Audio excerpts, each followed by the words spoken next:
காலை வேளையிலும் தேவன் நம் மத்தியிலே எழுந்தருளியிருக்கிறதுக்காய் நான் தேவனை ஸ்தோத்தரிக்கிறேன். கலாத்தியருக்கு நிருபம் 3ஆம் அதிகாரம் 26ஆம் வசனத்தை வாசிக்க கேட்போம். கலாத்தியருக்கு நிருபம் 3ஆம் அதிகாரம் 26ஆம் வசனம். நீங்கள் எல்லாரும் கிறிஸ்து இயேசுவை பற்றும் விசுவாசத்தினால் தேவனுடைய புத்திரராய் இருக்கிறீர்களே. நீங்கள் எல்லோரும் கிறிஸ்து இயேசுவை பற்றும் விசுவாசத்தினாலே தேவனுடைய புத்திரராய் இருக்கிறீர்களே. கலாத்திய நிருபக்காரர் கலாத்து சபைக்கு எழுதுகிறார். நாம் எல்லோரும் கிறிஸ்து இயேசுவை பற்றும் விசுவாசத்தினாலே தேவனுடைய புத்திரராய் இருக்கிறோம் என்ற இடத்துல சொல்லப்பட்டது. நாம் தேவகுமாரர்கள் என்ற இடத்திலே நாம் தொடர்ச்சியாக தியானித்துக் கொண்டு வருகிறோம். யாக்கோபு என்ற இடத்திலும் இஸ்ரவேல் என்ற இடத்திலும் அவன் எப்படி உருவாக்கப்பட்டான் என்ற காரியத்தை நாம் தொடர்ச்சியாக படிக்கிறோம். யாக்கோபே உன்னை சிருஷ்டித்தவரும் இஸ்ரவேலே உன்னை உருவாக்கினவரும் ஆகிய கர்த்தர் என்று சொல்கிறார். யாக்கோபு என்ற தன்மையும் இஸ்ரவேல் என்ற தன்மையும் வெவ்வேறு ஒரு அனுபவமாக இருக்கிறது என்பதையும், நாம் எல்லோரும் கிறிஸ்து இயேசுவை பற்ற விசுவாசத்தினாலே தேவனுடைய புத்திரராக இருக்கிறோம் என்பதை நாம் தொடர்ச்சியாக தியானித்துக் கொண்டு வருகிறோம். யாக்கோபு என்ற வார்த்தை 329 முறை பழைய ஏற்பாட்டிலே போடப்பட்டிருக்கிறது. 329 முறை போடப்பட்டிருக்கிறது. ஆனால் இஸ்ரவேல் என்பது 2000 சில்லறை 2200 சில்லறை முறை போட்டிருக்கு. அப்போ இஸ்ரவேல் என்ற இடத்திலே அவர் முக்கியத்துவம் கொடுக்கிறார். நாம் எல்லோரும் மாம்சத்தின்படி நாம் எப்படி பிறந்திருந்தாலும் தேவனுடைய முன்குறிப்பின்படி முன்னறிதலின்படியும் அழைக்கப்பட்டு கொண்டு வரப்பட்ட நாம் அவருடைய புத்திரராக இருக்கிறோம். அங்கே யோவான் 1ஆம் அதிகாரம் 12 முதல் 14 வசனங்களிலே அவரை விசுவாசிக்கிறதுனாலே நாம் தேவனுடைய பிள்ளைகளாக இருக்கிறோம். சில்ட்ரன் ஆஃப் காட் என்ற இடத்திலே நாம் இருக்கிறோம். ஆனால் இங்கே கலாத்தியர் 3:26 நாம் கிறிஸ்து இயேசுவை பற்ற விசுவாசத்தினாலே நாம் எல்லோரும் தேவனுடைய புத்திரராக இருக்கிறோம் என்று சொல்லுகிறார். ஆனால் எபிரேயர் 12ஆம் அதிகாரம் 22-23 வசனத்திலே நாம் எல்லோரும் முதற் பேரானவர்களுடைய தேவனுடைய குமாரர். நாம் யாரு? முதற் பேரான தேவனுடைய குமாரர்களுடைய சங்கம். நீங்கள் முதற் பேரான தேவனுடைய குமாரருடைய சங்கத்துக்கு கொண்டு வரப்பட்ட நாமம் எழுதப்பட்டிருக்கிறது. அதை வாசிங்க. 23. பரலோகத்தில் பேர் எழுதி இருக்கிற முதற் பேரானவர்களின் சர்வ சங்கமாகிய சபை. பரலோகத்தில் பேர் எழுதி இருக்கிற முதற் பேரானவர்களுடைய சர்வ சங்கமாகிய சபை என்று கொண்டு வருகிறார். நாம் சபைக்குள்ளே கொண்டு வரப்பட்ட பின்பு we are the first born son of God. நம்ம யாரு? the first born son of God என்ற இடத்திலே நாம் வருகிறோம். அது பரலோகத்தில் பேர் எழுதப்பட்டிருக்க வேண்டும். பரலோகத்தில் பேர் எழுதப்பட்டிருக்க வேண்டும் என்றால் என்ன? வெளிப்படுத்தின விசேஷத்திலே சொல்லப்பட்டபடி ஆட்டுக்குட்டியானவருடைய ஜீவ புஸ்தகத்திலே பேர் எழுதப்பட்டிருக்க வேண்டும். ஆட்டுக்குட்டியானவருடைய ஜீவ புஸ்தகத்தில் பேர் எழுதப்படாதவர்கள் அந்த மிருகத்தை வணங்குவார்கள் என்று 13ஆம் அதிகாரத்திலும் 21ஆம் அதிகாரத்தின் 27ஆம் வசனம் வாசிங்க. வெளிப்படுத்தின விசேஷம் 21ஆம் அதிகாரம் 27ஆம் வசனம். தீட்டுறதும் அருவருப்பையும் பொய்யையும் நடப்பிக்கிறதும் ஆகிய ஒன்றும் அதில் பிரவேசிப்பதில்லை. ஆட்டுக்குட்டியானவரின் ஜீவ புஸ்தகத்தில் எழுதப்பட்டவர்கள் மாத்திரம் அதில் பிரவேசிப்பார்கள். அவர்கள் மாத்திரமே உள்ளே பிரவேசிப்பார்கள் என்பது ஆவியின் அபிஷேகத்தினால் நாம் நிரப்பப்பட்டவர்கள் தான் அங்கே தேவனுடைய சபை என்ற இடத்திலே நாம் கணக்கிடப்படும். மற்றவர்கள் எல்லாம் எண்ணிக்கை தான். எண்ணிக்கையான ஜனங்கள் சபையிலே சேர்க்கப்பட்டாலும் பரிசுத்த ஆவியின் நிறைவை பெற்றவர்கள் தான் கிறிஸ்துவின் சரீரமாகிய சபையின் அவயவங்கள் என்ற இடத்தில் வருகிறோம். யோவான் 1ஆம் அதிகாரம் 12 முதல் 14 வசனங்களிலே நாம் எல்லோரும் தேவனுடைய பிள்ளைகளாக இருக்கிறோம். Childrens of God, children of God, we are children of God என்ற இடத்துல இருக்கிறோம். ஆனால் கலாத்தியர் 3:26 சன்ஸ் ஆஃப் காட், புத்திரராக இருக்கிறோம். ஆனால் எபிரேயர் 12ஆம் அதிகாரம் 23ஆம் வசனத்துல the first born son of God. நீங்கள் யாத்திராகமம் 4ஆம் அதிகாரம் 22-23ஆம் வசனத்தை நீங்கள் பார்த்தால் இஸ்ரவேல் என் குமாரன், இஸ்ரவேல் என் சேஷ்டபுத்திரன், இஸ்ரவேல் என் குமாரன், இஸ்ரவேல் என் சேஷ்டபுத்திரன் என்ற இடத்துல sons of God, the first born sons of God, குமாரன் சேஷ்டபுத்திரர் என்ற இடத்துல இருக்கிறார். இந்த குமாரனும் சேஷ்டபுத்திரனும் எகிப்திலிருந்து விடுதலையாக்கப்பட வேண்டும் என்றால் எகிப்தின் சேஷ்டபுத்திரர் மரிக்க வேண்டும். நாம் பிறந்தோம் என்ற இடத்திலே நம்முடைய மாம்சீக பக்கம் இருக்கிறது, நம்முடைய பழைய மனிதன் இருக்கிறான், நம்முடைய ஜென்ம சுபாவங்கள் இருக்கிறது. இவைகள் மரித்தால்தான் உங்களில் தேவகுமாரன் அங்கே வளர முடியும். தேவகுமாரன் அங்க the formation of son of God in you, உங்களுக்குள் தேவகுமாரன் உருவாகுதல் என்பதாக இருக்கிறது. உங்களுக்குள் குமாரன் உருவேற பெறுதல் என்பது என்ன என்றால், நீங்கள் உங்கள் பழைய மனிதனை கலைந்து விடுவதாக இருக்கிறது. அதுதான் விஷயம். நம்முடைய பழைய மனிதனை கலைந்து நம்முடைய புதிய மனிதனை தரித்துக் கொள்வது, புறம்பான மனிதனை அழித்து உள்ளான மனிதனிலே நாளுக்கு நாள் பலப்படுவது என்பதாக இருக்கிறது. கொலோசியர் 3:10 நாம் புதிதாக்கப்பட்ட புதிய மனிதனை தரித்துக் கொள்கிறோம் என்பது தேவனை அறிகிற அறிவு. நீங்கள் தன்னை சிருஷ்டித்தவருடைய சாயலுக்கு ஒப்பாக பூரண அறிவை அடையும்படிக்கு புதிதாக்கப்பட்ட புதிய மனிதனை தரித்துக் கொண்டிருக்கிறீர்களே. 14 பூரண சற்குணத்தின் கட்டாகிய அன்பை தரித்துக் கொள்வது என்பது, இந்த பூரண நீங்கள் தன்னை சிருஷ்டித்தவருடைய சாயலுக்கு ஒப்பாக பூரண அறிவை அடையும்படிக்கு புதிதாக்கப்பட்ட புதிய மனிதனை தரித்துக் கொள்வது என்பது நீங்கள் குமாரர். கலாத்தியர் 3:26 வந்துடுறோம். ஆனால் எபிரேயர் 12:23 நாம் வர வேண்டும் என்றால் பூரண சற்குணத்தின் கட்டாகிய அன்பை தரித்திருக்க வேண்டும் என்ற இடத்திலே நாம் வருகிறோம். இதுதான் யாக்கோபு, இஸ்ரவேல், the formation of Israel. இஸ்ரவேல் உருவாக்கப்படுதல். யாக்கோபே உன்னை சிருஷ்டித்தவரும் இஸ்ரவேலே உன்னை உருவாக்கினவருமாகிய கர்த்தர். சிருஷ்டித்தல் என்ற இடத்திலேயே ஃபார்ம் மேட் என்ற வார்த்தை தான் கொடுக்கப்பட்டிருக்கிறது. Farm made. அப்ப நம்முடைய சாயலிலும் நம்முடைய ரூபத்திலும் ஒரு மனிதனை உண்டாக்குவோமாக என்பது என்ன அர்த்தம் அப்படின்னா, நம்முடைய சாயலிலும் ரூபத்திலும் தேவகுமாரனை உருவாக்குவோமாக என்ற இடத்தில் தான் இருந்தது. ஆதாம் தேவனுடைய குமாரன். ஆதாம் தேவனுடைய குமாரன். லூக்கா எழுதின சுவிசேஷத்துல அந்த ஜீனியாலஜி எழுதி கடைசியில வரும் பொழுது என்ன எழுதுறாரு அப்படின்னா, அங்க வாசிங்களேன் 3 கடைசியா 3 கடைசி வசனம். என்ன வசனம்? 38. லூக்கா எழுதின சுவிசேஷம் 3ஆம் அதிகாரத்தில் 38ஆம் வசனம். ஏனோஸ் சேத்தின் குமாரன். ஏனோஸ் சேத்தின் குமாரன். சேத் ஆதாமின் குமாரன். சேத் ஆதாமின் குமாரன். ஆதாம் தேவனால் உண்டானவன். ஆதாம் தேவனால் உண்டானவன் என்று போடப்பட்டிருக்கிறது. ஆங்கிலத்தில் எப்படி இருக்குது? Enos son of Seth, Seth son of Adam, Adam son of God. அப்படிதான் இருக்கு. அப்படிதான் எழுதப்பட்டிருக்கிறது. கிங் ஜேம்ஸ் வெர்ஷன்ல நீங்க வாசித்தா சேத் the son of Adam, Adam the son of God அப்படின்னு தான் எழுதுது. ஏனோஸ் சேத்துடைய குமாரன். ஏனோஸ் son of சேத். சேத் ஆதாமின் குமாரன். சேத் son of Adam, Adam son of God. ஆனா தமிழ்ல தேவனால் உருவாக்கப்பட்டவன் என்று எழுதப்பட்டிருக்கு. ஆனால் ஆதாம் என்பவன் தேவனுடைய குமாரன் என்ற இடத்தில் தான் அவன் சிருஷ்டிக்கப்பட்டிருக்கிறான்.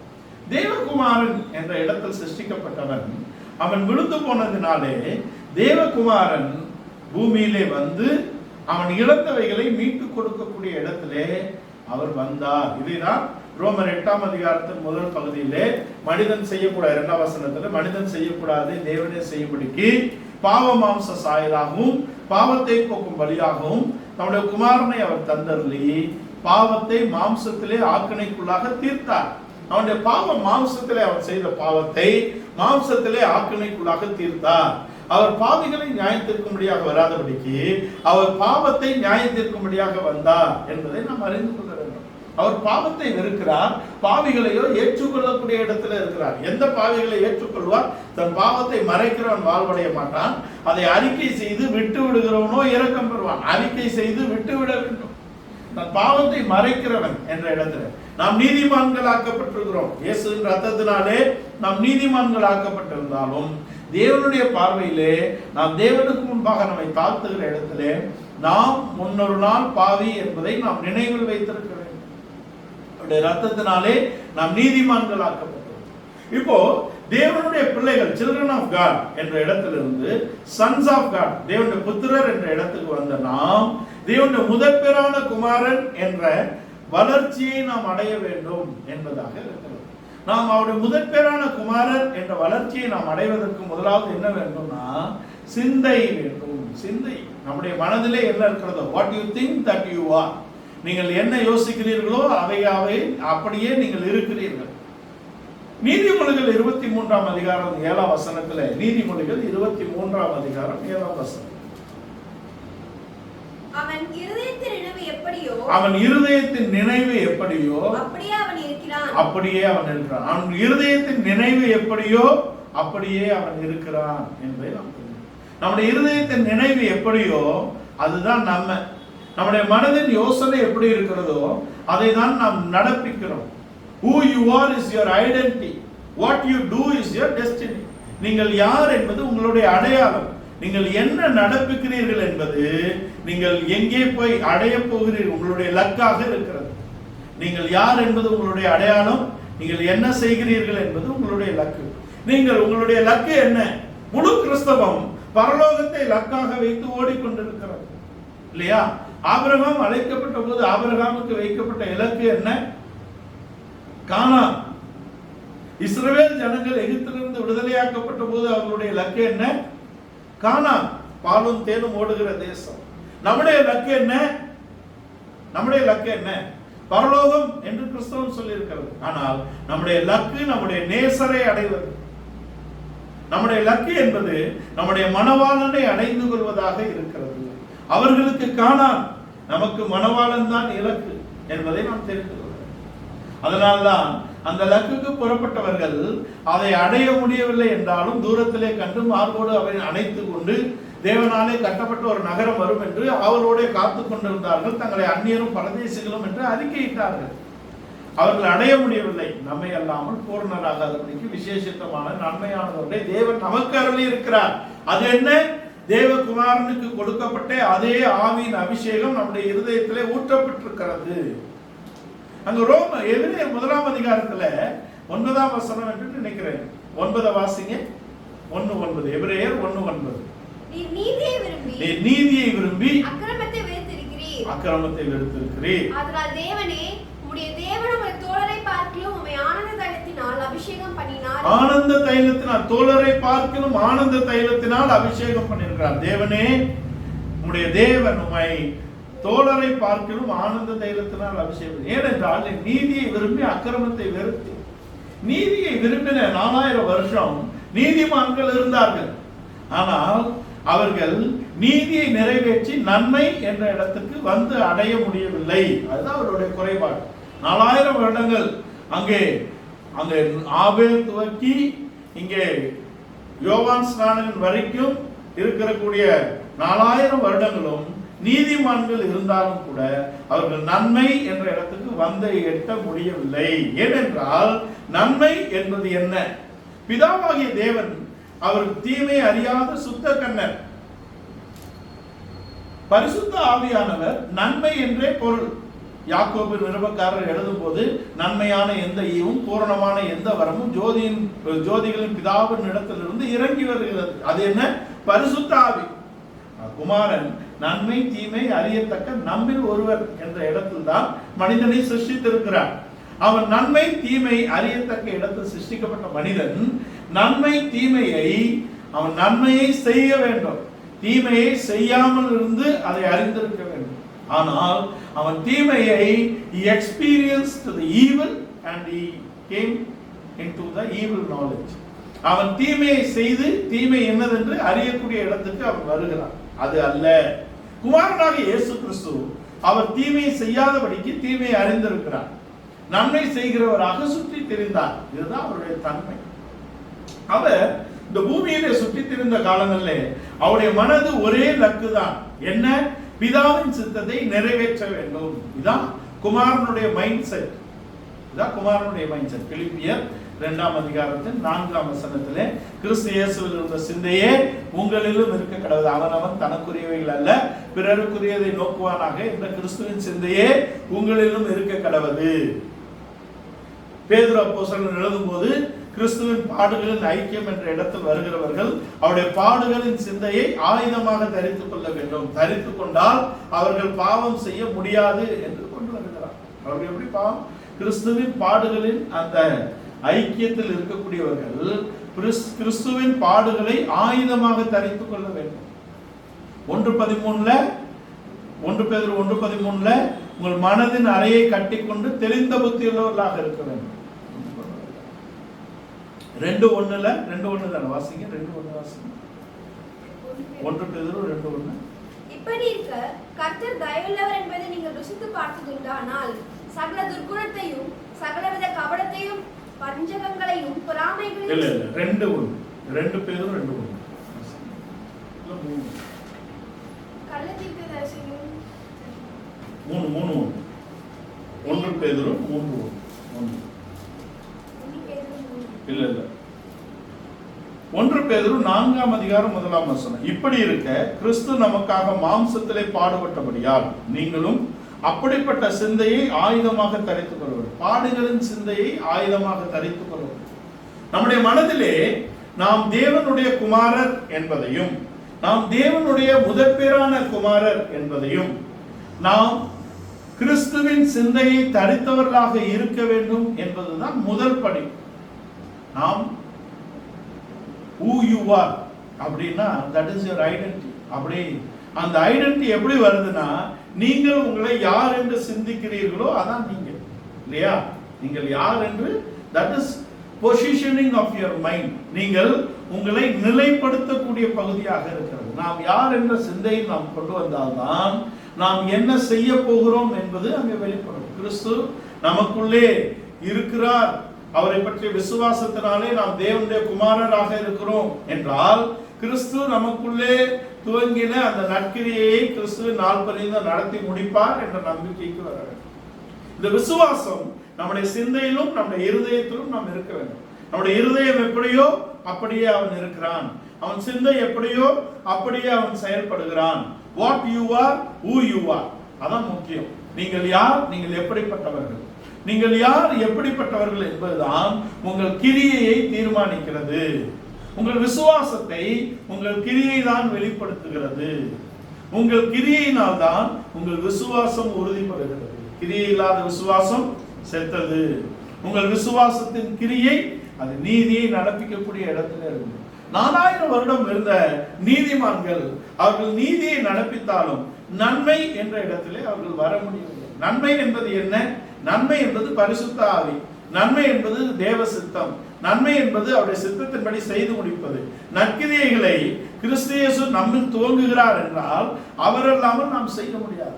நமக்குள்ளே விசுவாசத்தை துவங்குகிறவரும் அவர்தான் என்பதை நாம் தெரிந்து பூமியிலே அவர் இருந்த வரைக்கும் நன்மை செய்கிறவராக சுற்றி திரிந்தார். 30 வருஷம் அவர் தாவீதின் குமாரன், 30 வருஷம் அவர் யோசேப்பின் குமாரன், 30 வருஷம் அவர் மனிதகுமாரன். ஆனால் அங்கே 3.5 வருஷம் அவர் தேவகுமாரனாக தெய்வீகத்தை வெளிப்படுத்தி காண்பித்தார் என்பதை நாம் தெரிந்துள்ளோம். அப்போ நம்முடைய சிந்தையிலே கிறிஸ்துவின் சிந்தையை நாம் தரித்துக் கொள்வதும், கிறிஸ்துவின் பாடுகளை நாம் ஆயுதமாக தரித்துக் கொள்வதும், நம்முடைய மனதும் நம்முடைய இருதயமும் ஒருங்கிணைந்து வசனத்தினாலும் அபிஷேகத்தினாலும் நிறைந்திருந்தால்தான் நாம் யார் என்ற அடையாளத்துக்குள் நாம் வருகிறோம். நாம் எதை செய்ய வேண்டும் என்ற ஒரு ஒழுங்குக்குள் நாம் வருகிறோம். நம்முடைய மனதின் அறையை கட்டிக்கொண்டு தெரிந்த புத்தியுள்ளவர்களாக வேண்டும் என்றால் நாம் கிறிஸ்துவின் சிந்தையை தரித்துக் கொள்ள வேண்டும். அதுக்குதான் நமக்கு அங்கே ரட்சிப்பு என்னும் தலைச்சீரா கொடுக்கப்படுகிறது, the helmet of salvation. அப்போ அதுதான், அது சிந்தையை காக்கக்கூடிய பகுதியிலே இருக்கு. ரட்சிக்கப்பட்ட ஒவ்வொருவரும் ரட்சிப்பு என்னும் தலைச்சீராவை அணிந்திருக்கிறார்கள். அந்த ரட்சிப்பு என்னும் தலைச்சீராவை அணிந்திருப்பது என்பது என்ன என்றால் உங்கள் மனதின் அறையை கட்டிக்கொள்வது. மனதின் அறையை கட்டிக்கொள்வது என்பது, அறையை கட்டுவது என்பது சத்தியம். சத்தியத்திலே உறுதிப்பட்டது. நீங்க இடுப்பை டைட்டா கட்டலாங்கன்னா பாடி வெயிட் லிஃப்டர்ஸ் அதை தான் கட்டுவாங்க. ஏன்னா அசைவு இல்லாமல் இருக்க வேண்டும் என்றால் நீங்கள் இடுப்பு கட்டப்பட்டு இருக்க வேண்டும்.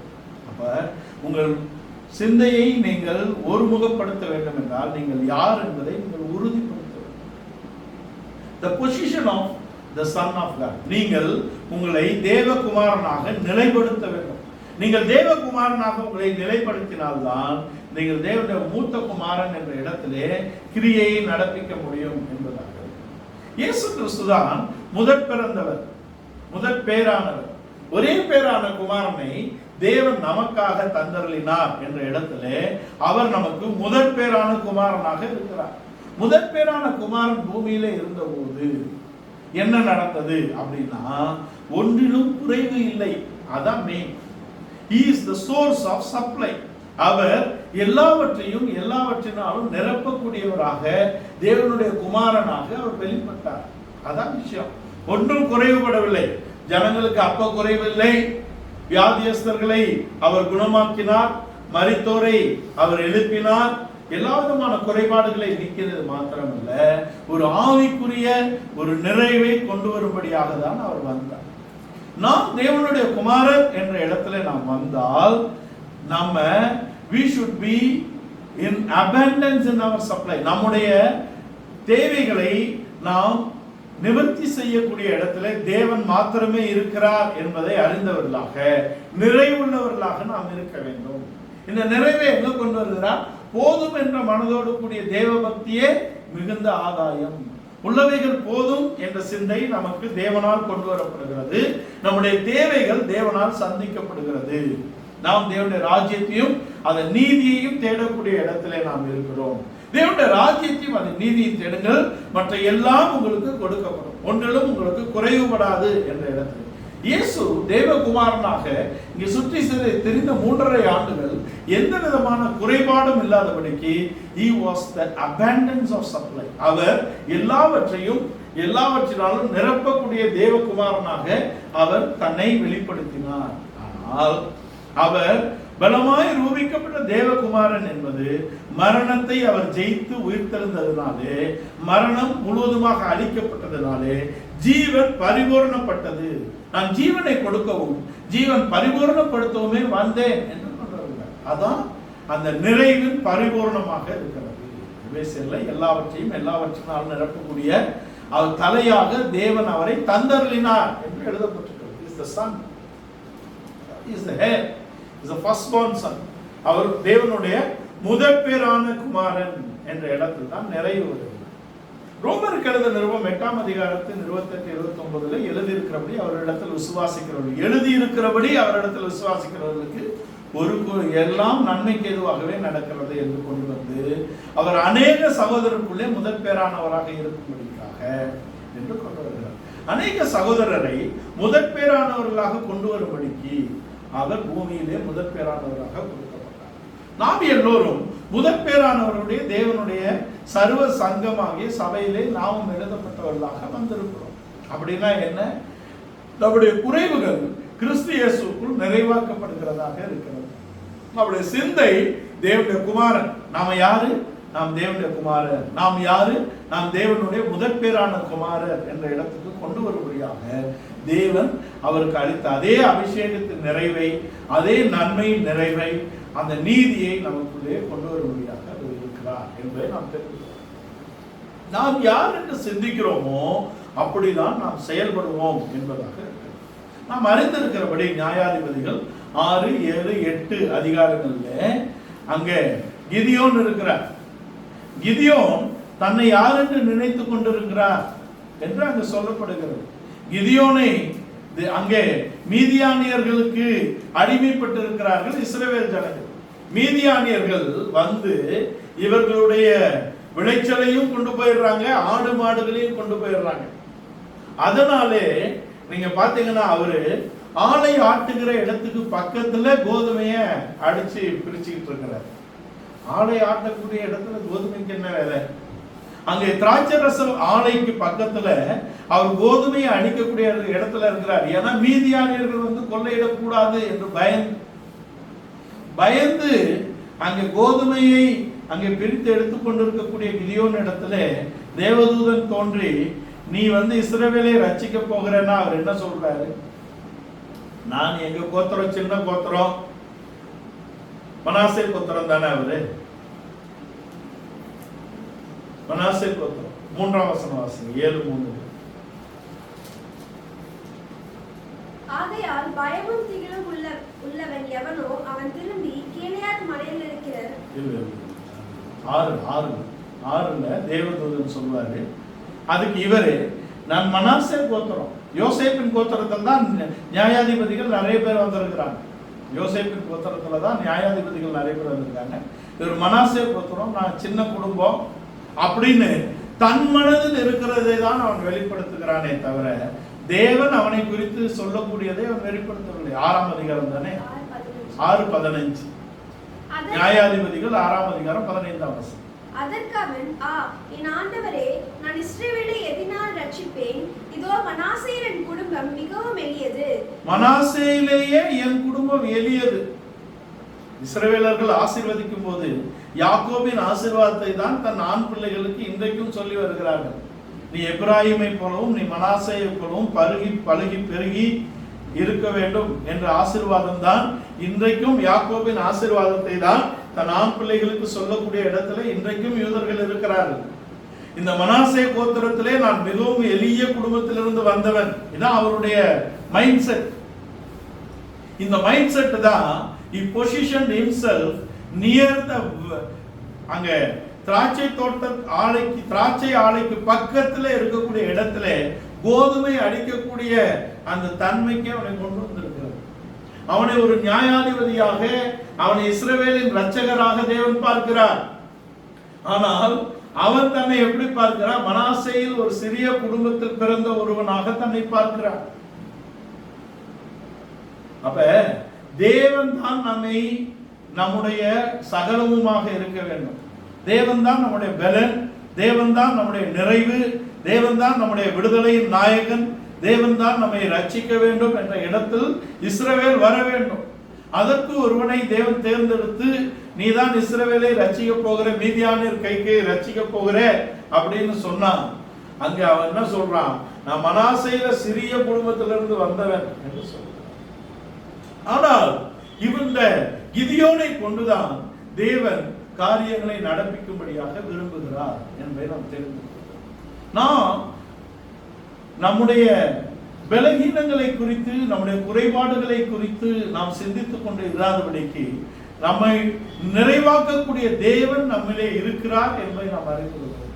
1 கொரிந்தியர் 11ஆம் அதிகாரத்திலே நிறைவானது வரும்போது குறைவானது ஒழிந்து நம்முடைய குறைவை நீக்கி நிறைவை கொண்டு வரக்கூடிய தேவன் அல்ல நம்முடைய தேவன். அவருடைய நிறைவு வரும் பொழுது நம்முடைய குறைபாடுகள் நீங்கி விடுகிறதாக இருக்கிறது. அதுக்கு பின்பாக அங்கே கிதியோனோடு பேசி கிதியோனை தேவன் எழுப்பி அவன் பலிகளை செலுத்தி இஸ்ரவேலரை கூட்டி மீதியானருக்கு எதிராக போகும்போது, மீதியானருக்கு எதிராக போகக்கூடிய இஸ்ரவேலருடைய எண்ணிக்கை மிகவும் பலத்ததாக இருக்கிறது. அது யோசுவா நாட்கள்ல இருந்த யுத்த சந்ததற்கு ஈக்குவலா இருக்கு. அதனால அவன் இவர்கள் வேண்டாம், தேவன் சொல்றார் இவர்கள் வேண்டாம், நீ கொஞ்சம் பேரை அனுப்பிடு அப்படின்னும் போதுதான் 7:3 அதை சொல்றாரு, நீங்க பயந்தவங்க எல்லாம் போயிடுங்க. அதுக்கப்புறமும் ஒரு கணிசமான எண்ணிக்கை இருக்கிறது. இப்ப தேவன் சொல்லுகிறாரு, நீ அவர்களை நீரூற்றண்டைக்கு கொண்டு போ, அவன் எப்படி தண்ணி குடிக்கிறானோ அதை வச்சு நான் பிரிக்கிறேன் அப்படின்னு சொல்லி நாயை போல நக்கி குடித்த 300 பேரை கொண்டுதான் தேவன் இஸ்ரவேலுக்கு மீதியானியர் கையில் இருந்து ஒரு விடுதலையை கட்டளையிட்டார். தண்ணீரை நக்கி குடித்த 300 பேர். இதற்கு முன்பாக அங்கே தேவனை சோதித்து அறியக்கூடிய இடத்திலும் அவர் கிதியோன் இருந்தார். சோதித்து அறிகிறார். ஒரு சால்வையை விரித்து சால்வை மாத்திரம் நினைய வேண்டும், நிலம் காய்ந்திருக்க வேண்டும் என்கிறார்.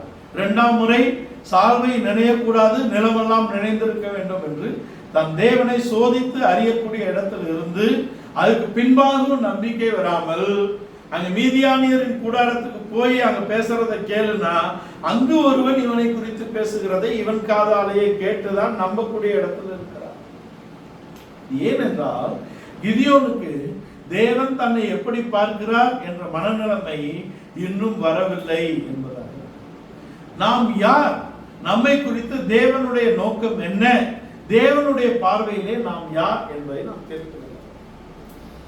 பாபிலோனுக்கு சென்ற யூத ஜனங்கள், அடிமைத்தனப்பட்டு போனவர்கள், அங்கே யூத குலத்தை சேர்ந்த வாலிபர்கள் 4 பேர் தங்களை அங்கு சென்றாலும் யூதகுல ராஜபுத்திரராக தங்களை மனதிலே அமைத்துக் கொண்டார்கள். அதுதான் தானியேல் ஆகட்டும், அனனியா, அசரியா, மிகாவேல் ஆகட்டும். அனனியா, அசரியா, மிகாவேல் என்பவர்கள், அங்க மிசாயேல் என்பவர்கள், அனனியா, அசரியா, அனனியா, அசரியா, மிசாயேல், இந்த 3 பேரும் தங்களை தேவனுக்காக வைராக்கியம் காட்டக்கூடிய இடத்துல இருந்தார். தேவ அன்பினாலே, தேவனை அறிகிற அறிவினாலே தான் அந்த வைராக்கியம் நமக்குள்ளே வரும். அவர்களுடைய நாமங்களின் அர்த்தங்களை நாம் சென்ற வாரத்திலே பார்த்தோம். அனனியா, அசரியா என்றால் favour, God is our favorer and God is our helper. மிஷாயேல் என்றால் who is your God, what is your God. அதையே அப்படியே திருப்பி போட்டா who we are and what we are. நாம் யார், நாம் எத்தன்மை உடையவர்கள், நாம் தேவனுடைய குமாரர், நாம் தேவனுடைய மூத்த குமாரர் என்ற சிந்தனை நமக்கு வந்தால்தான் நாம் தேவனுடைய பட்சத்தில் தேவன் நம்மை காணக்கூடிய இடத்திலே நம்மை நிலைப்படுத்த முடியும். இல்லாவிட்டால் இங்க பாருங்க, இவருடைய வாழ்க்கையிலே இஸ்ரவேலை மீட்கக்கூடிய இரட்சகனாக இவனை எழுப்பும்படியாக தேவன் சித்தம் கொண்டாலும் அவனுடைய சிந்தனையின்படி அவன் யார், மனாசே கோத்திரத்தில் சிறிய குடும்பம் என்றதுதான் அவனுடைய சிந்தனையாக இருக்கிறது.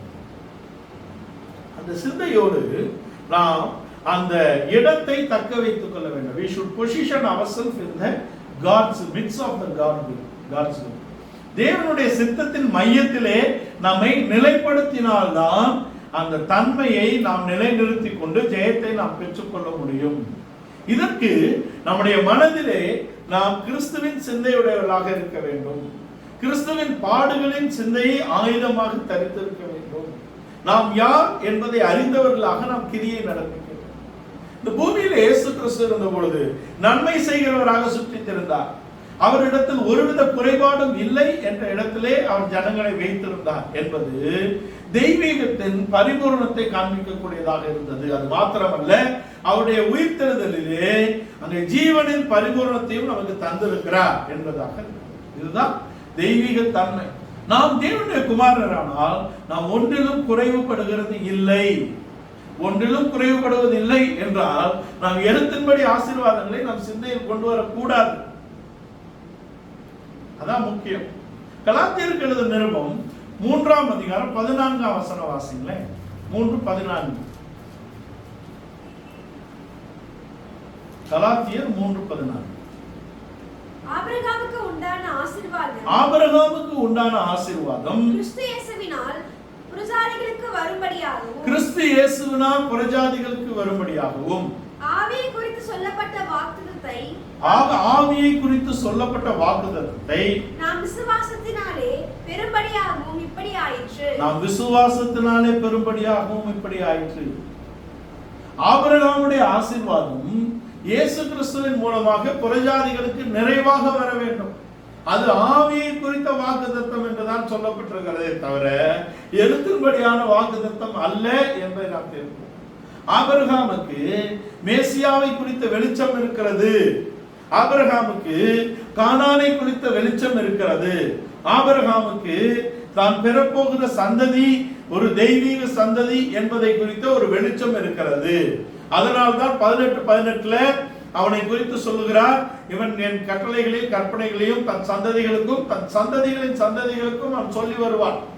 அதான் ஆபிரகாம் என்றால் ஆபிரகாமுக்குள் மேசியாவை குறித்த வாக்குத்தத்தமும் ஆவியின் அபிஷேகத்தின் நிறைவை குறித்த வாக்குத்தத்தமும் ஆபிரகாமின் வாக்குத்தத்தம் அது கிறிஸ்து இயேசுவின் மூலமாக புறஜாதிகளாகிய நமக்கு கொடுக்கப்படுகிறது. இதுதான் 3 கடைசியில கொண்டு வருகிறார். நீங்கள் கிறிஸ்துவுடையவர்களானால் ஆபிரகாமின் சந்ததியாராயும் வாக்குத்தத்தத்தின்படி சுதந்திரமாய் இருக்கிறீர்கள். யார் சுதந்திரவாளி? சுதந்திரவாளி என்பவர்கள் முதற் பிறந்த தேவனுடைய குமாரராக இருக்கிறோம். முதற் பேரானவருடைய சங்கம் என்ற இடத்திலே நாம் வருகிறோம். இதற்கு முக்கியமாக என்ன வேண்டும்? நம்முடைய சிந்தை, நம்முடைய இருதயத்திலே நாம் யார் என்பதை உணர்ந்தவர்களாக நம்முடைய கிரியையிலே நாம் வெளிப்படுத்த வேண்டும். நம்ம யார் என்பது நம்முடைய ஐடென்டிட்டி, நாம் யார் என்பது நம்முடைய அடையாளம், நாம் என்ன செய்கிறோம் என்பது நம்முடைய இலக்கு. இது ஆபிரகாம், ஈசாக்கு, யாக்கோபுடைய வாழ்க்கையில் மாத்திரமல்ல, தேவன் முன்குறித்த ஒவ்வொருடைய வாழ்க்கையிலும் அது நிறைவேறக்கூடியதாக இருக்கிறது. இந்த கிதியோனை கொண்டுதான் தேவன் அங்கே பெரிய காரியங்களை செய்கிறார். அங்கே எதிரி ராஜாக்கள் சல்முனாவையும் மற்றவனையும் பிடித்த போது அங்க சொல்லப்படுறதும் அதான் இருக்கு. 7 படிங்க, 7:20 மேல நினைக்கிறேன். நியாயாதிபதிகள்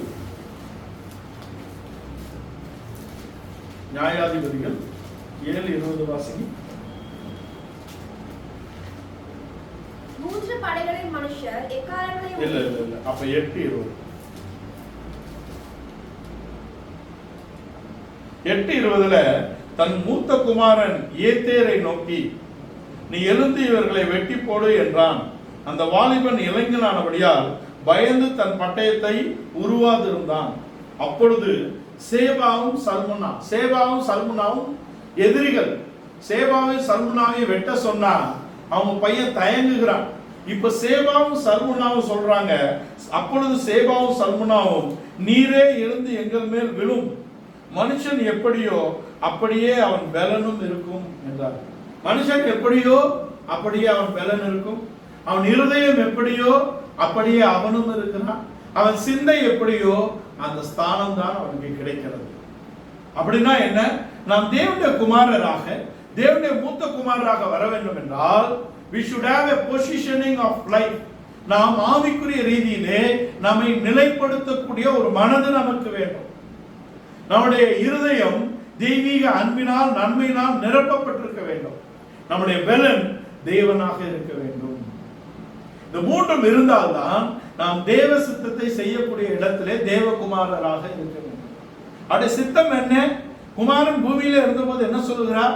என்னுடைய உபதேசம் என் பிதாவின் உபதேசம், நான் செய்கிறது என் பிதாவின் சித்தத்தையே செய்கிறேன், நான் என்ன செய்ய வேண்டும் என்று என் பிதா சித்தம் கொண்டிருக்கிறாரோ அவைகளையே செய்கிறேன், அதுதான் என்னுடைய சிந்தை, அதுதான் என் இருதயத்தில் இருக்கிறது, அவைகளையே நான் நடப்பிக்கிறேன், அவைகளையே நான் பேசுகிறேன் என்ற இடத்தில் இருக்கிறார். நாம் தேவனுடைய குமாரன், தேவனுடைய மூத்த குமாரராக நாம் வர வேண்டும் என்றால் அவருடைய சிந்தையை நாம் தரித்துக் கொள்ள வேண்டும். இருதயத்திலே தெய்வீக அன்பு பரிசுத்த ஆவியின் மூலமாக ஊற்றப்பட்டிருக்க வேண்டும். நம்முடைய கிரியைகள் தெய்வீக கிரியைகளாக நாம் இருக்க வேண்டும். கிறிஸ்து இயேசு நம்ம தொடங்கின நற்கிரியை கிறிஸ்து இயேசு 40 நடத்தி முடிப்பார் என்று நம்பி உங்களை நினைக்கும் போதெல்லாம் நான் தேவனை ஸ்தோத்தரிக்கிறேன் என்று பிலிப்பி சபைக்கு எழுதுகிறார் பவுல். அப்படி ஒரு சிந்தை நமக்கு, இந்த சிந்தை நமக்கு வர வேண்டும் என்றால் நாம் என்ன பண்ணணும்? நாம் தேவனுடைய மூத்த குமாரராக, தேவனுடைய குமாரராக, மூத்த குமாரராக நாம் இருக்கிறோம். தேவனுடைய குமாரராக, மூத்த குமாரராக இருக்க வேண்டும் என்றால் எகிப்தின் குமாரன் மரிக்க வேண்டும். எகிப்தின் மூத்த குமாரன் மரித்தால்தான் தேவகுமாரன் உங்களிலே உருவெற முடியும் என்பதாக இருக்கிறது. அதுக்கு நம்மில் இருக்கக்கூடிய கரை திரை என்ற காரியங்களை, மனுஷீகம் என்ற காரியத்தை, நம்முடைய பாவ மனிதனை, பழைய மனிதனை, ஜென்ம மனிதனை நாம் அழிக்கக்கூடிய இடத்துல இருக்க வேண்டும். இப்போ ஒரு டம்ளர்ல தண்ணி அழுக்கு படிந்த தண்ணி வைங்களேன், அதை எப்படி சுத்தமாக்குவாங்க? அதை ஊத்திட்டு வேற தண்ணி பிடிச்சி வைப்பாங்க இல்லையா? அப்படி நம்முடைய மனதை, தீமையை எல்லாம் ஊற்றிவிட்டு நன்மையினால் நிரப்பக்கூடிய அந்த தன்மை நமக்கு இல்லை. we cannot make our mind empty. அது நம்ம பண்ண முடியாது. அப்ப என்ன பண்ணணும் அப்படின்னா, அதிலே நல்ல தண்ணியை நீங்க ஊத்திட்டே இருந்தீங்கன்னா இதெல்லாம் வெளியில போயிட்டு அப்புறம் அதான். அதை போல நம்முடைய மனது, என் மனது மண்ணோடு ஒட்டி இருக்கிறது, உடைய பிரமாணத்தினால் அதை உயிர்ப்பி என்று சொல்றேன். 119 சங்கீதம் முழுவதும் 8 பிரித்திருக்கும். 8 பிரித்திருக்கக்கூடிய 119 சங்கீதத்துல 176 வசனங்கள் இருக்கிறது நினைக்கிறேன். 176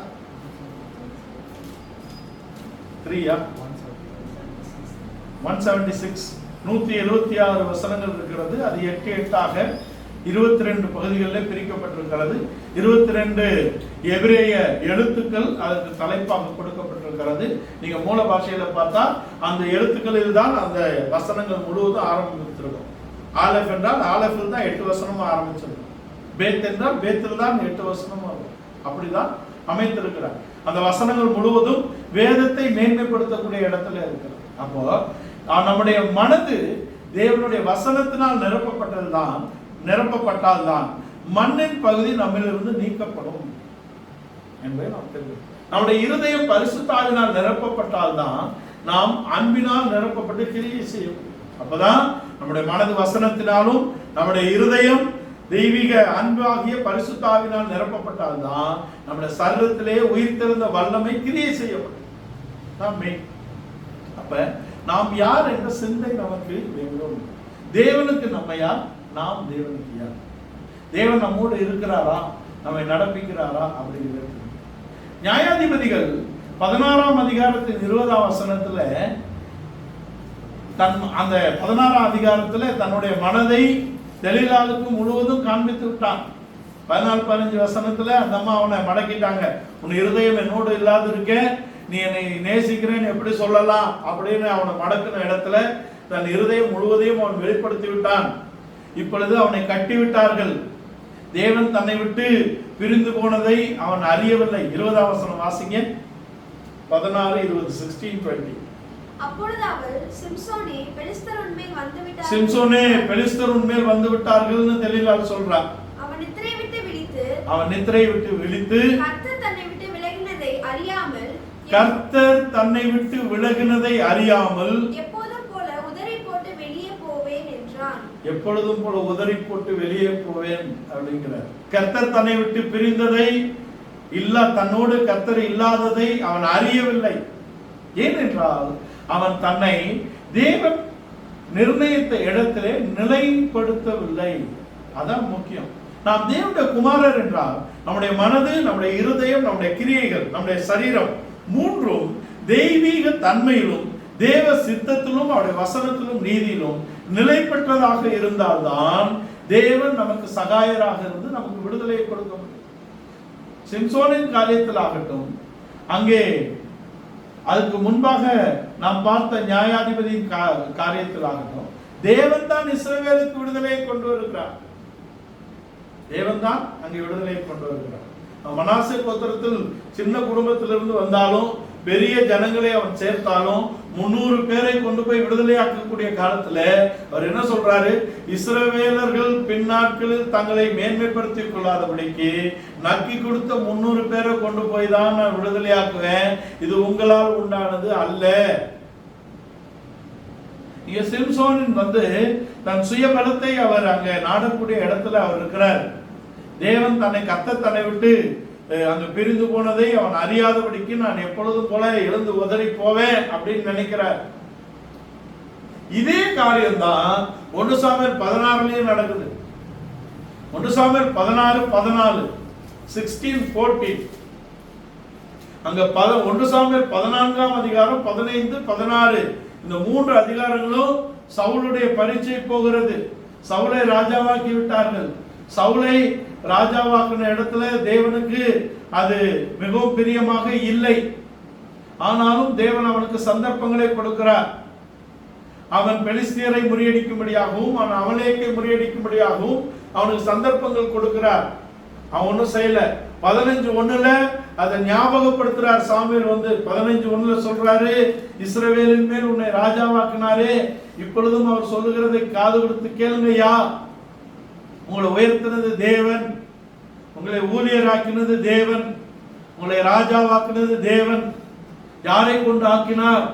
சாமுவேலை கொண்டு ஆக்கியிருக்கிறார். இப்ப சாமுவேலின் சத்தத்துக்கு நீங்கள் செவி கொடுங்கள்.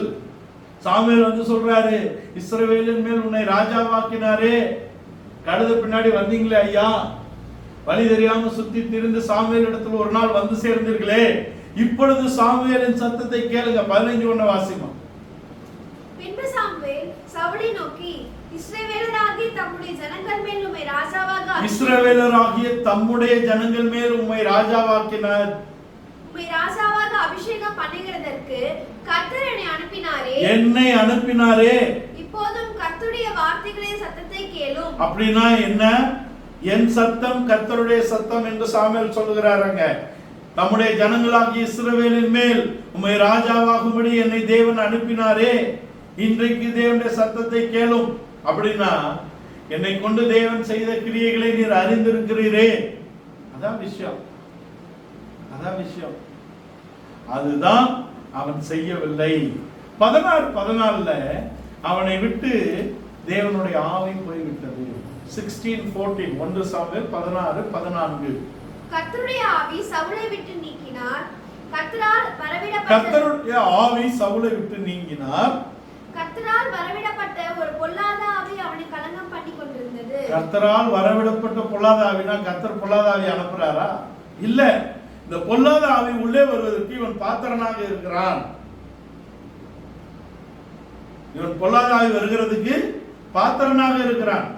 நீங்கள் சூரிய அஸ்தமனத்துக்கு முன் நல்மனம் பொருந்துங்கள், பிசாசுக்கு இடம் கூடாதிருங்கள் அப்படின்னு எழுதுறாரு. ஏன் எழுதுறாரு அப்படின்னா, கூக்குரல், சண்டை, சச்சரவு, பிரிவினை இருந்தால் அங்கே பிசாசு உள்ளே வருவான் அப்படிங்கிறது இடம். இவர் தாவீதின் மேல் காய்மகரமாக இருக்கிறார். சாமுவேலோடு ஒத்து போக மாட்டேங்கிறார். சகோதரர்களை பயக்கிறார். தகப்பனை அல்ல தள்ளுகிறார். கொல்லாத ஆவி உள்ளே வந்து விட்டது. இதான் பிரச்சனை. இவன் என்ன நினைக்கிறான்? தன் புஜ பராக்கிரமத்தினாலே, தன் சுய பலத்தினாலே, தன் அறிவு சாமர்த்தியத்தினாலே, ஜனங்கள் தன் பட்சத்தில் இருப்பதினாலே தன் சிங்காசனம் நிலைக்கும், எனக்கு பின்பாக யோனத்தான் ராஜாவாவான் அப்படிங்கிறது இவருடைய நினைப்பு. ஆனால் அல்ல, தேவன் நம்மோடு இருக்க வேண்டும். தேவன் தன்னை விட்டு, கர்த்தர் தன்னோடு இல்லாததை அறியாதபடிக்கு சிம்சோன் உதறி கொண்டு போகிறான். கட்டி கண்ணை எடுத்துட்டாங்க. இங்க பொல்லாத ஆவி வந்ததை அறியாதபடிக்கு இவன் செயல்பட்டு கொண்டிருக்கிறான். இவன் தேவன் தன்னோடு இருப்பதாகவே நினைத்து கொண்டிருக்கிறான். சவுல் அல்ல, அல்ல, அதான் விஷயம். ஆனால் தாவீதோடு தேவன் இருந்தார். தாவீது தன் மனதை தேவனுக்கு ஒப்பு கொடுத்திருந்தான். தன் தேவனுடைய இருதயத்துக்கு ஏற்றவனாக இருந்தான். தேவனுடைய சித்தத்தை செய்யக்கூடியவனாக இருந்தான். அவன் ஒரு நாளும் அபிஷேகம் பண்ணப்பட்டவன் மேல் கை போடவில்லை. அபிஷேகம் பண்ணப்பட்டவனை கை போடுகிறதுக்கான சந்தர்ப்பங்கள் வந்ததே. அங்கே சவுலை வெட்டக்கூடிய சந்தர்ப்பத்துல பின்னாடி ஒளிஞ்சிட்டு இருந்து சால்வை அறுத்துட்டு வந்தாங்களே, அது சவுலுக்கு சோதனையா தாவீதுக்கு சோதனையா? தாவீதுக்கு தான் சோதனை. அந்த சோதனை தாவீதை தேவன் பரீட்சித்து பார்த்தார். தாவீது அந்த பரீட்சையிலே அவன் தெய்வீகத்தை காண்பிக்கிறான். ஒரு நாளும் அவன் கை போடவில்லை என்ற இடத்துல. அதுதான் விஷயம். நாம் எல்லா சூழ்நிலைகளிலும் நாம் எப்படிப்பட்டவர்கள், நாம் யார் என்பதை நாம் வெளிப்படுத்த வேண்டும். நான் சொன்னேன், நாம் என்ன கட்டுகிறோம் அப்படிங்கிறதுக்கு தான் சோதனை வருது இல்லையா? அவனவன் தனக்கு அளிக்கப்பட்ட எல்லையிலே கட்டுகிறான். நாளானது அதை விளங்க பண்ணும்னு அப்போஸ்தலனாகிய பவுல் சொல்றாரு. அங்க அக்கினி சோதனை இருக்கு, மழை பெய்கிறது, காற்று அடிக்கிறது, காற்று மோதி அடிக்கிறது, வெள்ளம் மோதி அடிக்கிறது, மழை பெய்கிறது, அக்கினியும் வருகிறது. நாம் என்ன கட்டுகிறோம்? what we are building. நாம் என்ன கட்டுகிறோம்? எதன் மீது கட்டுகிறோம்? போடப்பட்ட அஸ்திபாரமாகிய கிறிஸ்துவே அல்லாமல் வேறொரு அஸ்திபாரம் இல்லை. போடப்பட்ட அஸ்திபாரமாகிய கிறிஸ்துவே அல்லாமல் வேறொரு அஸ்திபாரம் இல்லை. போடப்பட்ட அஸ்திபாரமாகிய கிறிஸ்துவே அல்லாமல் வேறொரு அஸ்திபாரம் இல்லை என்றால், அந்த அஸ்திபாரமாகிய மூளைக்கல்லாகிய கிறிஸ்துவின் மேல், அஸ்திபாரம் போடப்பட்ட மூளைக்கல்லாகிய கிறிஸ்துவாகிய மூளைக்கல், அதான் அஸ்திபாரத்துக்கு தலைக்கல்லு. அந்த கல்லுக்கு மேல அப்போஸ்தல தீர்க்கதரிசிகள் என்னும் அஸ்திபாரம் இருக்கிறது. அந்த அஸ்திபாரத்தின் மேல் தான் நாம் கட்ட வேண்டும். எபேசியர் 2ஆம் அதிகாரத்தின் கடைசி பகுதியில் அவர் சொல்லுகிறார், கிறிஸ்து இயேசுவாகிய மூளைக்கல்லின் மேலும் அப்போஸ்தல தீர்க்கதரிசியாகிய அஸ்திபாரத்தின் மேலும் நீங்கள் வீடாக, நகரமாக, மாளிகையாக, ஆலயமாக, வாசஸ்தலமாக கூட்டி கட்டப்பட வேண்டும். கூட்டி கட்டப்பட வேண்டும். நாமே ஜீவனுள்ள கற்களாக கூட்டி கட்டப்பட வேண்டும். வீடாக கட்டப்பட வேண்டும், நகரமாக கட்டப்பட வேண்டும், மாளிகையாக கட்டப்பட வேண்டும், ஆலயமாக கட்டப்பட வேண்டும், வாசஸ்தலமாக கட்டி எழுப்பப்பட வேண்டும். கிறிஸ்துவே மூளைக்கல்லாக இருக்கிறார். அப்போஸ்தல தீர்க்கதரிசிகளுக்கு அஸ்திபார கற்களாக இருக்கிறார்கள்.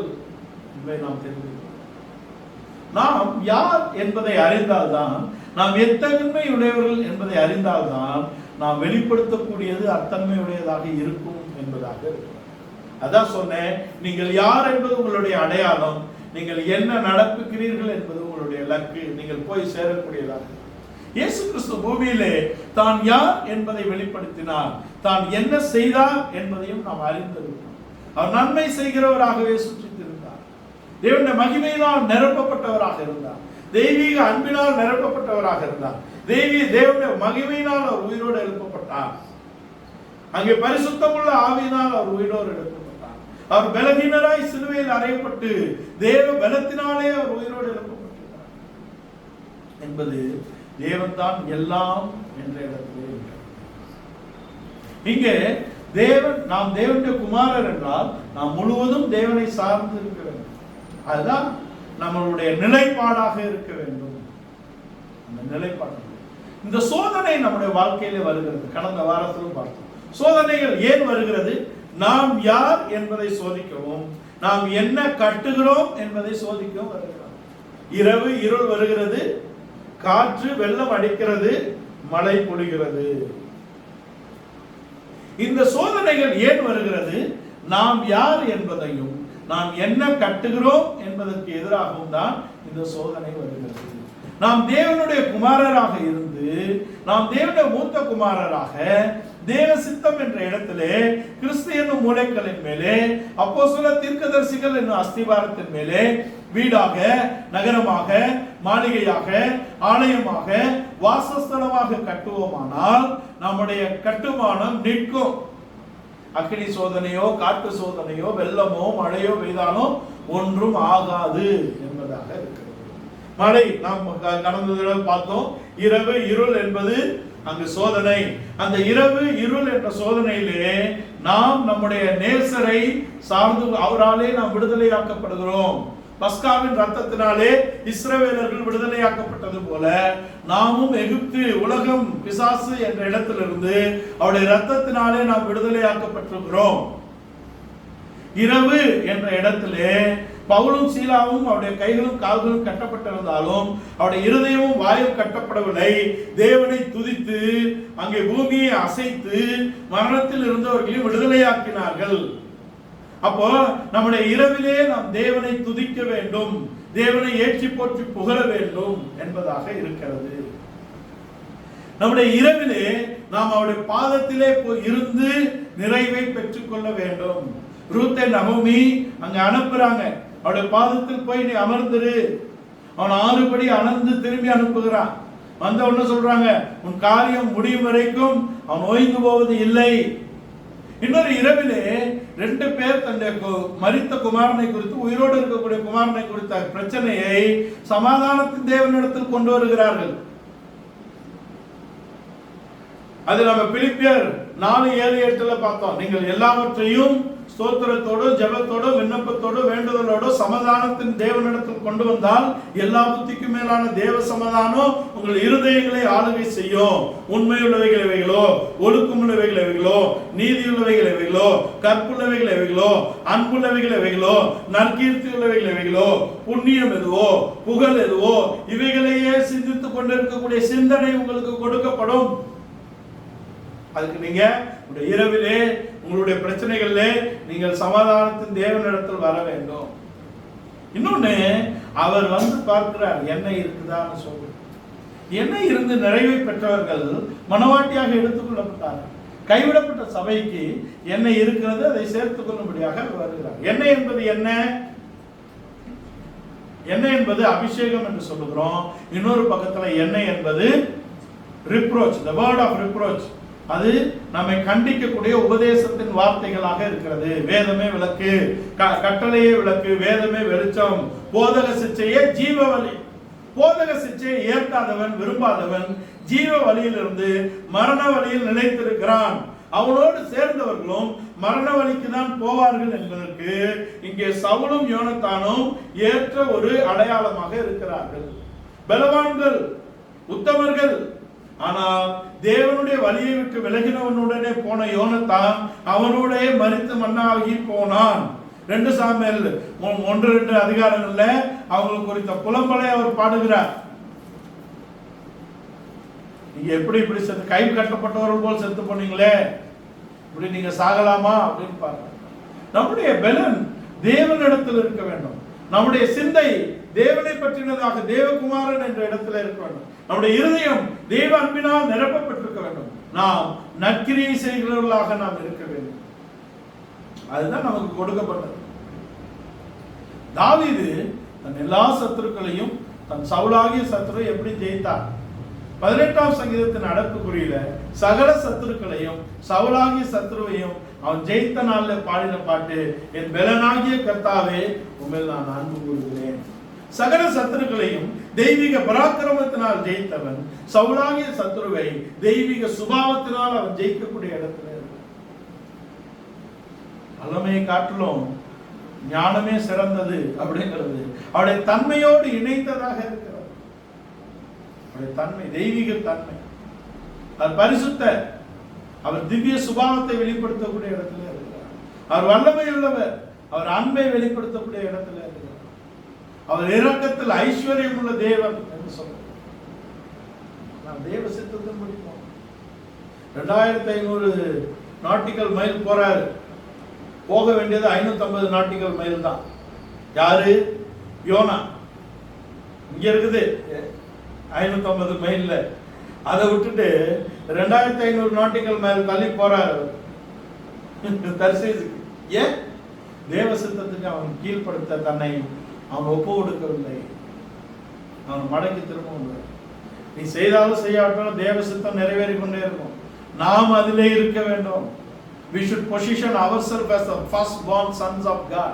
நாம் நம்மை தேவனுடைய குமாரர், மூத்த குமாரர் என்ற இடத்திலே நாம் நம்மை நிலைப்படுத்தும்படியாக நம்முடைய மனதும் நம்முடைய இருதயமும் நம்முடைய சரீரமும் தேவ சித்தத்துக்கு ஒப்பு கொடுக்கப்பட்ட இடத்திலே இருக்க வேண்டும். நம் மனது நிறைய கட்டி கொண்டு இருக்க வேண்டும். நம்முடைய இருதயமாகிய பலகையிலே அவருடைய பிரமாணங்கள் எழுதப்பட்டிருக்க வேண்டும். எபிரேயர் 8:10 எபிரேயர் 10:16 சொல்லப்பட்டபடி அவர் தம்முடைய பிரமாணங்களை நம்முடைய மனதில் வைத்து இருதயத்திலும் நம்முடைய இருதயத்தில் வைத்து மனதிலும் எழுதுவார். 2 கொரிந்தியர் 3ஆம் அதிகாரத்திலே அது கற்பனையிலே எழுதப்பட்டிருந்த பிரமாணம். ஆனா நமக்கோ சதையாகிய இருதயமாகிய பலகையிலே எழுதப்பட்டிருக்கிறது. அவருடைய ஊழியம் ஒளிந்து போகக்கூடியது, இது நிலைத்திருக்கக்கூடியது. அது ஆக்கினை தீர்ப்பை கொண்டு வருகிறது. இது நீதியை கொண்டு வரக்கூடிய ஊழியம். அது ஒளிந்து போகக்கூடிய ஊழியம், இது நிலைத்திருக்கக்கூடிய ஊழியம். அதுவே மகிமையாக இருந்தால் இது சிறந்த மகிமைக்குரிய ஊழியம் என்று கொண்டு வருகிறார். இந்நாள் வரைக்கும் மோசேயின் ஆகமங்கள் படிக்கப்படுகையில் முக்காடு அவர்களுடைய இருதயத்தின் மேல் இருக்கிறது. முகத்தின் மேல், இருதயத்தின் மேல் இருக்கிறது. முகத்தின் மேல போட்டிருக்காங்க, இருதயத்துல அதான் இருக்கு. ஆனா கிறிஸ்து அந்த முக்காட்டை நீக்கக்கூடியவராக இருக்கிறார். கிறிஸ்துவினாலே நாம் விசுவாசத்தினாலே, கிறிஸ்து இயேசுவை பற்ற விசுவாசத்தினாலே நாம் தேவனுடைய குமாரர் என்ற இடத்துக்கு வந்திருக்கிறோம். இடத்துக்கு வந்த நாம் நம்மை நிலைப்படுத்துவோம். குமாரன் என்ற இடத்திலே நிலைப்படுத்துவோம். அவருடைய தன்மைகளுக்கு நம்மை ஒப்பு கொடுப்போம்.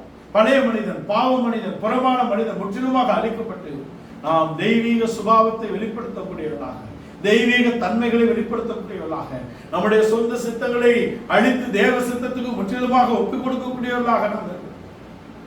தேவன் நம்மை விட்டு விலகி போகக்கூடிய இடத்துல நாம் இருக்க வேண்டும். தேவன் நம்மோடு இருக்கிறார் என்பதை அறிந்தவர்களாக, உணர்ந்தவர்களாக அந்த பிரசன்ஸ்லயே இருக்கணும். அதான் முக்கியம்.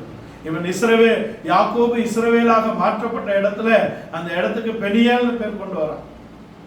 பெனே என்றால் முகம், ஏல் என்றால் தேவன். தேவனுடைய முகத்தை கண்டேன். 147ஆம் சங்கீதம் 14-15. 147ஆம் சங்கீதம் கடைசி பகுதியில் அவர் சொல்றாரு, யாக்கோபுக்கு அவருடைய வசனங்களையும் இஸ்ரவேலுக்கு அவருடைய பிரமாணங்களையும் கொடுத்தார். கடைசி 2 வசனம் வாசிங்க. 147ஆம் சங்கீதம் 19-20 வசனங்களை வாசிக்க கேட்போம். யாக்கோபுக்கு தம்முடைய வசனங்களையும் இஸ்ரவேலுக்கு தம்முடைய பிரமாணங்களையும் தம்முடைய நியாயங்களையும் அறிவித்தார். அவர் வேற எந்த ஜாதிக்கும் இப்படி செய்யவில்லை. அவருடைய நியாயங்களை அறியாமல் போகிறார்கள். வேற எந்த ஜாதிக்கும் அதை செய்யல. யாக்கோபு இஸ்ரவேல், யாக்கோபுக்கு வசனத்தை கொடுக்கிறார். இஸ்ரவேலுக்கு அவருடைய பிரமாணங்களை அவர் கொடுத்திருக்கிறார். அவருடைய நியமங்களை அவருக்கு கொடுத்திருக்கிறார். அதான் யாக்கோபு இஸ்ரவேல் என்ற யாக்கோபு. அதான் மழை என்று நாம் கொண்டு வந்தோம். பனி, மழை. யாக்கோபுக்கு பனிதான் பெஞ்சது, இஸ்ரவேலுக்கு தான் மழை பெய்கிறது. அங்க உபாகமம் 11:11 உபாகமம் 32:2 அவள் 1:2 32 உபாகமம் 32 வானங்களே செவி கொடுங்கள். 2ஆம் வசனம். மழையானது இளம் பயிரின் மேல் பொழிவது போல என் உபதேசம் பொழியும். பனித்துளிகள் புல்லின் மேல் இறங்குவது போல என் வசனம் இறங்கும். யாக்கோபுக்கு வசனம் தான் கொடுத்தார். இஸ்ரவேல் என்ற இடத்திலே அவருடைய பிரமாணங்களை, உபதேசங்களை கொடுத்தார். மேன்மையான ஜனங்கள், ஆவிக்குரிய இஸ்ரவேலர்களாக நாம் தேர்ந்தெடுக்கப்பட்டிருக்கிறோம். ஆபிரகாமின் சந்ததி, ஆபிரகாமின் ஆசீர்வாதம் கிறிஸ்து இயேசுவுக்குள்ளாக நமக்கு விசுவாசத்தினாலே கிடைத்திருக்கிறது. அந்த ஆசீர்வாதத்தை புறஜாதிகளாகிய நாம் ஆவியினாலே பெற்றுக் கொள்கிறோம்.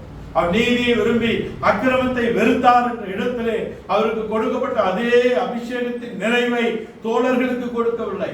4000 வருடம் இருந்த தோழர்கள் அந்த அபிஷேகத்தின் நிறைவை பெற்றுக் கொள்ள முடியவில்லை.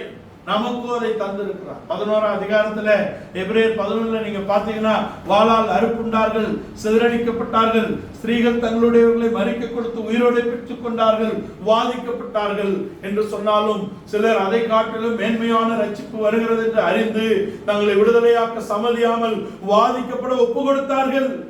ஆனாலும் அவர்கள் எல்லோரும் நம்மை அல்லாமல் பூரணராகாதபடிக்கு விசேஷித்தமான நன்மையானது ஒன்றை தேவன் நமக்கு தந்திருக்கிறார். அதான் பரிசுத்தாவின் நிறைவு.